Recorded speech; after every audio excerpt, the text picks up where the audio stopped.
Snow is piling on the weather terrace. So until we see that switch over to sleet, it will continue to load up. And we really encourage you, especially since we're going to see that transition to sleet, to measure early and often. Once that sleet piles on, it'll compress the snow, and we want to see how much snow you get in your neighborhood. So let's go over some of those snow clearing tips. First, you'll need probably just a ruler today. You probably don't need the yardstick, but what I want you to do is find an area away from blowing or drifting snow. It's pretty easy to see where the snow looks nice and level. So here on the weather terrace, it's pretty uninterrupted. So what we're going to do is we're going to push that ruler or that yardstick straight into the snow, ideally over a hard surface, not on grass. Note how much you see there.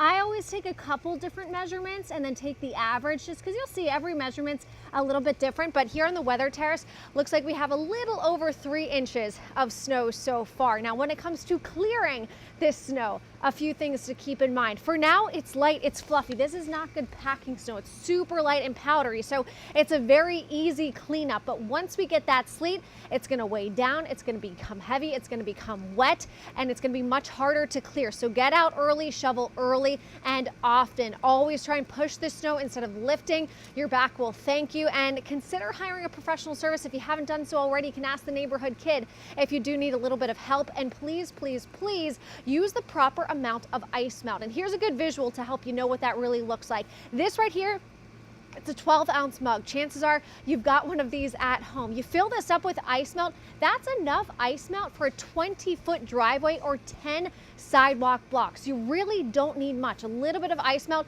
goes a long way. You can always add more if you need it, but you never want to over salt. It's bad for the environment. It's harmful to pets. Just always try and use the proper amount of ice melt and add more later if you need it. I'll be back inside here in just a few minutes with more on the timing of this storm.